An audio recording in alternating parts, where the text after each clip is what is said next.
توبتن نصوحا، توبتن نصوحا، کہ تم اپنے گناہوں سے توبہ کر لو۔ حضرت عمر رضی اللہ تعالیٰ عنہ فرماتے ہیں توبتن نصوحا اس کو کہتے ہیں جو ایک مرتبہ انسان اگر غلطی کر لے تو فوراً اس پر اللہ سے معافی مانگے۔ اللہ کے حبیب صلی اللہ علیہ وسلم سے پوچھا گیا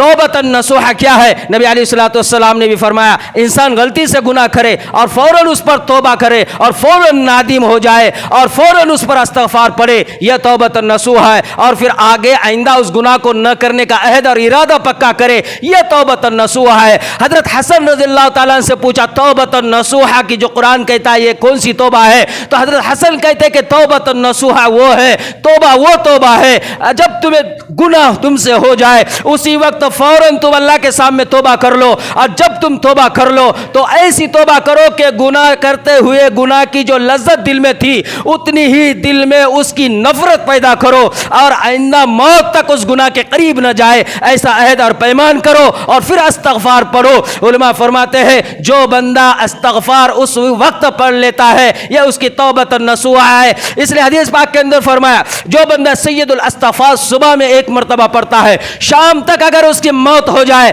جنت میں پہنچ جائے گا، اور جو شام میں پڑھ لے وہ صبح تک اگر فرمایا کہ موت رات میں کہیں اس کے وقت پر ہو جائے تو فرمایا کہ صبح تک وہ عمل اس کے کام آئے گا، رات میں پڑھا ہوا صبح تک اور صبح میں پڑھا ہوا شام تک فرمایا موت آنے پر سیدھا جنت میں پہنچائے گا۔ اور سید الاستغفار ہے اللہم انت ربی لا الہ الا انت انا عبدک وانا علی عہدک ووعدک ما استطعت واعوذ بک من شر ما صنعت ابوء لک بنعمتک علی وابوء بذنبک فاغفر لی فانہ لا یغفر الذنوب الا انت۔ جب بندہ اس استغفار کو پڑھتا ہے حدیث میں فرمایا ایک مرتبہ پڑھنے پر شام تک بھی اگر اس کو موت نے آ کر چھو لیا سیدھا جنت میں پہنچے گا۔ یہ زمین پر جانے زمین پر رہتے ہوئے کام کرنے کے جس کے بدولت جنت میں پہنچنے والے اعمال جو ہم آج کر سکتے ہیں میرے بھائیوں، اس لیے قرآن نے کہا توبہ کر لو پکی، اللہ سننے کو تیار ہے۔ سورۃ الزمر میں اللہ فرماتا ہے قل یا عبادی الذین اسرفوا لا تقنطوا من رحمت اللہ۔ اللہ فرماتا ہے کہ تم ہرگز نا امید نہ ہونا، میں تمہیں معاف کرنے والا ہوں، تم صرف توبہ کے لیے ہاتھ اٹھاؤ، میں تمہاری توبہ قبول کرنے والا ہوں۔ اس لیے قرآن بھی کہتا ہے انسانوں تم زندہ ہے جب تک وہ حاصل کر سکتے ہو جو تمہیں آخرت میں ہمیشہ کام آئے گا۔ اس لیے حضرت مولانا جلال الدین رومی رحمت اللہ علیہ نے ایک بہترین جو ہے تو بات کو نقل کیا۔ وہ کہتے ایک شخص تھا اور اس کو اللہ نے بنایا تھا عجیب طرح، اس کی شکل عورتوں والی تھی، اس کی سیرت عورتوں والی تھی اور اس کی آواز بھی عورتوں والی تھی۔ اب اس کی یہ حالت تھی، اس کی یہ کیفیت تھی کہ اس کو روزی کی تلاش میں وہ گھر سے نکلا، اس کو پتہ چلا بادشاہ کے دربار میں کسی خادم کی ضرورت ہے، وہ اس کے پاس ملازم کے لیے فریاد کرنے گیا، لیکن جب گیا تو اس کے حلیے کے اعتبار سے عورت کا لباس پہن کر گیا، اور اس نے وہ جو ہے اس کے کنیزوں کے لیے اور اس کے جو عورتیں تھیں اس کے گھر کی باندیاں تھی، وہ شہزادیاں تھی، ان سب کے خادمہ کے لیے اس کو انہوں نے منتخب کیا۔ یہ وہاں پر معذور بن کر وہاں پر جو ہے یہ عورت کے بھیس میں رہ کر اس نے وہاں پر ملازمت حاصل کر لی، لیکن جو رہا عورتوں کے درمیان گناہ پر ابھرتا رہا، یہاں تک کہ گناہ کرتے رہا، اس کو وقتاً فوقتاً گناہ بھی ہونے کا احساس بھی ہوتا رہا، وہ توبہ کرتے رہا، پھر گناہ کرتے رہا، توبہ کرتے رہا، پھر گناہ کرتے رہا، یہاں تک کہ ایک لمبا وقت گزر گیا۔ اسی دوران اس کے بادشاہ کی جو ملکہ تھی اس کا ایک قیمتی جوہر، جو ایک اتنی اعلیٰ قسم کی انگوٹھی تھی، اس کا نگینہ تھا، وہ گم ہو گیا۔ اس کے لیے اس نے اعلان کر دیا جو عورتیں جتنی اس کے خادمہ ہے ان سب کی تلاشی لو۔ ان کی تلاشی لینے پر کسی کے پاس وہ نظر نہ آیا۔ پھر حکم ہوا وہ اتنا قیمتی ہے اگر چاہے تو ان کے پورے کپڑے اتار کر ان کی تلاشی لینا پڑے تو لے لو۔ جب یہ حکم ہوا، اس کا نام نصوح تھا، جب یہ نصوح نے یہ فرمان سنا، شاہی فرمان کے کپڑے اتار کر اس ہیرے کو ڈھونڈنے کی تلاشی کا فرمان ملا ہے، یہ فوراً کپانے لگ گیا, فوراً لرزانے لگ گیا اور دل میں یہ خیال کرنے لگ گیا میں نے بادشاہ کو دھوکہ دے دیا, میں انسان, میں مرد ہوں, میں نے عورتوں کے اندر رہتے ہوئے بد کرداری کی, بد فعلی کی, یہاں تک کہ اس پر توبہ بھی کرتے رہا. آخر یہ میرے سامنے حال آیا. آج اگر میرے کپڑے اتر گئے حقیقت کھل جائے گی, سب کو پتہ چل جائے گا کہ میں کون ہوں, اور اس کی سزا بادشاہ اپنی عزت ناموس کی حفاظت کے لیے سارے بھرے محفل کے اندر میرے سر کو میرے تن سے الگ کر دیں گا. اب سوائے موت کے میرا کوئی چارہ ہی نہیں ہے. اب وہ رونے لگ گیا, اب وہ گڑ گڑانے لگ گیا. امام جلال الدین رومی رحمۃ اللہ کہتے وہ لوگوں سے 2 قدم پیچھے ہٹ گیا اور زمین کے بل دیکھ کر افسوس کر کر رونے لگ گیا. آنسو کے گڑیاں جو ہے آنکھ سے بہنے لگ گئی, یہاں تک کہ اس سے برداشت نہ ہوا, وہ زمین پر بیٹھ گیا, سجدے کے اندر چلا گیا اور اس نے رب کو پکارا اور رب کو کہا الہ العالمین مجھے میرے سامنے موت نظر آتی ہے, میں نے آج تک گناہ کیے, جتنے بھی کیے اللہ میں نے توبہ بھی کی, لیکن جب بھی جو ہے تو اللہ توبہ کی فوراً گناہ کر کر میں نے اس توبہ کو توڑا. اللہ میں تیرا مجرم ہوں, اللہ آج تو میرے پردہ پوشی فرما, میرے گناہوں کو تو چھپا لے, آج تو میرے اوپر رحم کرم کر. آج اگر وہ ڈھونڈنے والے مجھ تک پہنچ گئے تو اے اللہ میں تو ہلاک ہو جاؤں گا, مجھے موت ہر کونے سے نظر آنے لگ گئی ہے, اللہ تو مجھے بچا, میں پکی توبہ کرتا ہوں, آئندہ کبھی کوئی گناہ نہیں کروں گا. اب یہ حالت میں سجدے میں تھا, ادھر سے آواز آئی کہ نسو آ جاؤ تمہارا نمبر آ گیا ہے, تمہارے کپڑے اتار کر تلاشی دو. جیسی یہ سننا تھا زور سے چیخ ماری, اس کی روح بے ہوش ہو گئی اور ایسی حالت میں کہ وہ رب کو پکارنے لگ گیا. رب العالمین نے قرآن میں اسی لیے فرمایا قل یا عبادی الذین اسرفوا لا تقنطوا من رحمت اللہ, تم نا امید مت ہونا رب سے, کتنے ہی گناہ اور خطا کیوں نہ ہو. جب اس کی روح اس حالت پر بے ہوش ہونے لگ گئی, اس نے اللہ کی طرف جو ہے تو فریاد کرنی شروع کر دی اور رب نے اس کی فریاد کو سنا. جیسی ادھر سے آواز آئی پیچھے سے ایک دوسری آواز آئی, ہائے رک جاؤ, جو ہیرا چاہیے تھا, جو گم ہو چکا تھا وہ مل گیا ہے, لہذا بادشاہ اور بادشاہ کی جو ہے ملکہ جو ہے وہ سب کی سب خوش و خرم ہے, آ جاؤ سب کو بادشاہ انعام سے نوازنا چاہتا ہے. اب یہ سجدے کی حالت میں رو رہا ہے, بے ہوشی کے عالم میں ہے. اسی حالت میں کہنے لگ گیا اے اللہ مجھ گناہگار کو اتنے گناہ کے بعد بھی تو نے بخش دیا, اے اللہ تو واقعتاً ان اللہ غفور رحیم ہے. اسی وقت تو اس نے توبہ کی اور کہا اللہ اب موت تک اس گناہ کے قریب نہ جاؤں گا اور موت تک گناہ کے دل کے اندر خیالات کو بھی نہیں پیدا ہونے دوں گا. اسی حالت پر اس نے توبہ کی اور ہمیشہ کے لیے نیک بن گیا. سب بستی اور لوگوں کو چھوڑ کر اپنے آپ کو ویرانے میں چلا گیا اور وہ اللہ اللہ کرتے ہوئے زمین پر پھیل گیا. میرے بھائیوں ایسی توبہ کرنے پر اللہ ایسے گناہگار کو معاف کر سکتا ہے تو ہمیں بھی اللہ معاف کرے گا. اس لیے ہمیں چاہیے ہم اپنی اہل و عیال کی فکر کریں, ایمان اور اعمال کی فکر کرے اور توبۃ نصوحہ والی توبہ کرے اور توبہ کر کر ہم اللہ کو راضی کرے تو انشاءاللہ ہم جنت کے بھی حقدار, نور کے بھی حقدار اور پھر اللہ کے پاس انعام کے بھی حقدار ہو گئے. اللہ سے دعا ہے اللہ پاک ہمیں موت تک اعمال صالحین پر جمنے کی توفیق عطا فرمائے. اللہ ہم سب کے گناہ و خطا کو معاف کر کر اللہ سچا اور پکا اللہ ہم سب کو مومن بنانے کے فیصلے فرمائے. وآخر الحمدللہ رب العالمین. استغفر اللہ.